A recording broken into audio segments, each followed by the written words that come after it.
नमस्कार, बहुत स्वागत है आपका। आप देख रहे हैं ग्रैंड धर्मा सन्मार्ग। नवरात्र शुरू हो चुका है और 17 अक्टूबर से शुरू होकर 25 अक्टूबर को दशहरा है। तो इस बीच आपको जितने भी दिन बचे हुए हैं, आप किसी भी दिन खास चीज़ों को घर में ज़रूर लाइए, क्योंकि ये चीज़ें एक तो माँ लक्ष्मी को बहुत पसंद है, दूसरा घर में बरकत होती है। आश्विन मास के शुक्ल पक्ष की प्रतिपदा तिथि से लेकर माँ के 9 स्वरूपों की पूजा होती है 9 दिनों तक, और नवरात्र का हर दिन माँ दुर्गा के 9 अलग अलग स्वरूपों को समर्पित है। ऐसे में अगर हम ज्योतिष की माने तो इस बार की नवरात्रि में पूरे 58 साल के बाद बहुत ही खूबसूरत सा संयोग बन रहा है। शास्त्रों में वैसे तो बहुत सारे तरीके बताए गए हैं जिनकी आप सहायता से माँ को प्रसन्न कर सकते हैं और जीवन में सुख शांति ऐश्वर्य को प्राप्त भी कर सकते हैं। वर्तमान में जो भी समस्याएं चली आ रही हैं उनका समाधान भी माँ के पास है। तो माता रानी का आशीर्वाद से अपने जीवन को सरल और सुखद बनाने के लिए वो कौन सी चीज़ें जिनसे माता रानी प्रसन्न होंगी और आशीर्वाद बरसाएंगी, आज हम आपसे यही साझा करेंगे। तो आइए शुरू करते हैं।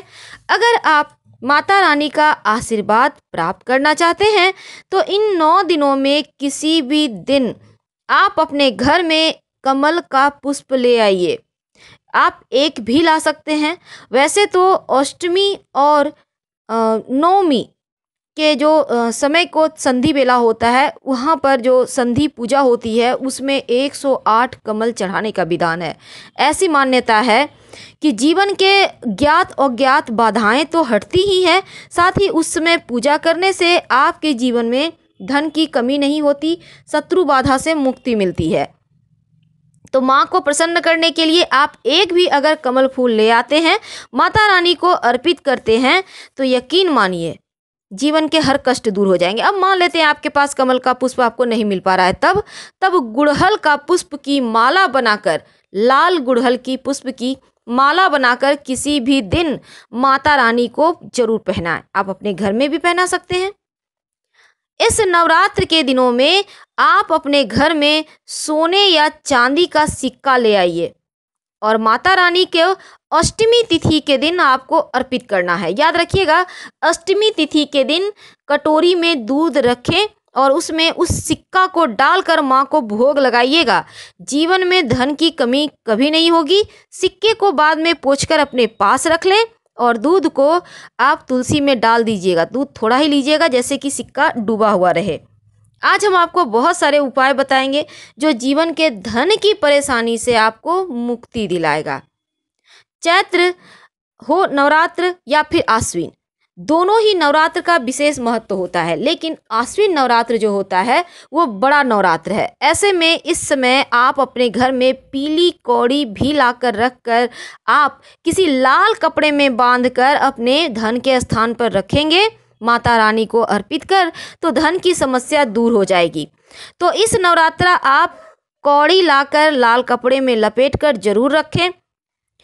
दूसरी तरफ अगर हम बात करें तो माँ लक्ष्मी की तस्वीर आप अगर कमल पुष्प पर, गुलाबी कमल पुष्प पर बैठी हुई माँ की तस्वीर लाकर अपने घर में स्थापित करते हैं विधि पूर्वक, तो ऐसा करने से भी आपको शुभ फल की प्राप्ति होती है और माँ दुर्गा के साथ माँ लक्ष्मी की कृपा भी मिलती है।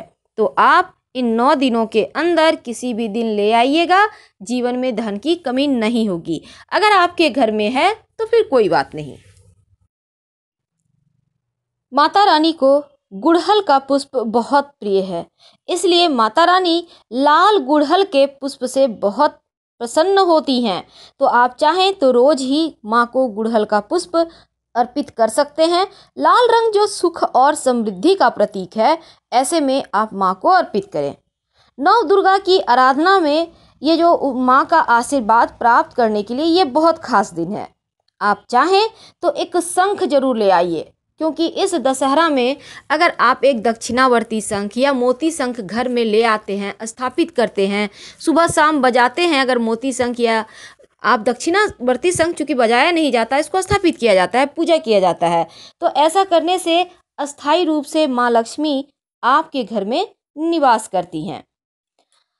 दूसरी तरफ ये है अपराजिता। अपराजिता का मतलब होता है शत्रुओं पर विजय दिलाने वाला। अब ये अपराजिता होता है बहुत काम का, क्योंकि जिस घर में अपराजिता हो, खासकर सफेद अपराजिता, उस घर में शत्रु विरोधी आंख तक उठाकर नहीं देख पाते। तो अपराजिता का पौधा घर में लगाइए। वैसे भी नौमी तिथि को जब उस समय पूजा होता है ना, जब हवन वगैरह होता है, तब अपराजिता का वहाँ पर पौधे का यूज होता है। और ये है केले का वृक्ष। ऐसी मान्यता है, अगर नवरात्र के दिनों में आप केला या तुलसी का पौधा घर में लाकर लगाते हैं, अगर आपके घर में है तो अच्छी बात है, नहीं है तो लाकर जरूर लगा लीजिए। ऐसा करने से भी सुख शांति समृद्धि बनी रहती है। धतूरा का जो पौधा होता है, आपको पता होगा, शिव जी को अर्पित किया जाता है।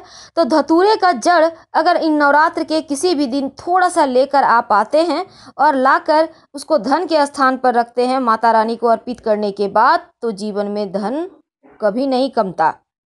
बहुत सारे उपाय टोटके किए जाते हैं और इसमें जो धतूरा है, इसका पूजा करने का भी विधान है। इस जड़ को आप मंदिर में स्थापित करें, शत्रु बाधा भी समाप्त होता है। और इस उपाय को खासकर 7वीं तिथि के दिन किए जाते हैं। बरगद का जो पेड़ होता है वो भी धनदायक पौधा है, घर में नहीं लगाना चाहिए, लेकिन इस नवरात्र में एक बरगद का पत्ता ले आइए। अब इस पत्ते पर हल्दी से स्वस्तिक बनाइए और माँ दुर्गा के पास रख दें। जीवन में धन सुख की कमी कभी नहीं होगी, धन आता रहेगा, हर तरफ से चारों दिशाओं से आपकी रक्षा होगी। ये है हरसिंगार। हरसिंगार का जो पुष्प होता है, ये मुंह मांगी मुरादें पूरी करता है, इसलिए हरसिंगार का पुष्प माता रानी को जरूर अर्पित करें। और बाद में माँ को चढ़ाया हुआ पुष्प आप एक लाल कपड़े में थोड़ा सा उसको सुखा लें, फिर छाया में सुखाइएगा या आप धूप में भी सुखा सकते हैं। लाल कपड़े में बांधकर अपने धन के स्थान पर रखिए। ऐसा करने से लक्ष्मी की कृपा आप पर सदा ही बनी रहेगी, बरसती रहेगी और जीवन में धन की कमी कभी नहीं होगी। तो ये छोटे छोटे उपाय, लेकिन माँ दुर्गा के बहुत बड़ा आशीर्वाद आपको दिला सकता है आसानी से। और अंत में एक और उपाय, और वो है नारियल। बिना नारियल का तो ये पूजा ही अधूरा है। इस नारियल का मतलब होता है, आपने जो आपके जीवन में कष्ट हैं, जो ग्रहों की पीड़ाएं हैं, इस नारियल के माध्यम से आप माँ को अर्पित कर देते हैं। इसलिए एक नारियल कम से कम आप लेकर माता रानी के मंदिर में जरूर जाकर रखकर चले आइएगा। ये आपके जीवन की बाधाओं को समाप्त करेगा, चाहे वो शत्रु बाधा हो, दुर्घटना योग हो, कैसी भी विपत्ति हो। नारियल वहीं छोड़ दे मंदिर में, आप घर चले आएं और माँ से प्रार्थना करें, आपकी जो भी मनोकामना है वो जरूर पूरी होगी। फिलहाल आपसे विदा लेते हैं, और भी ढेर सारी जानकारियों के साथ हम मिलेंगे। हर हर महादेव। धन्यवाद।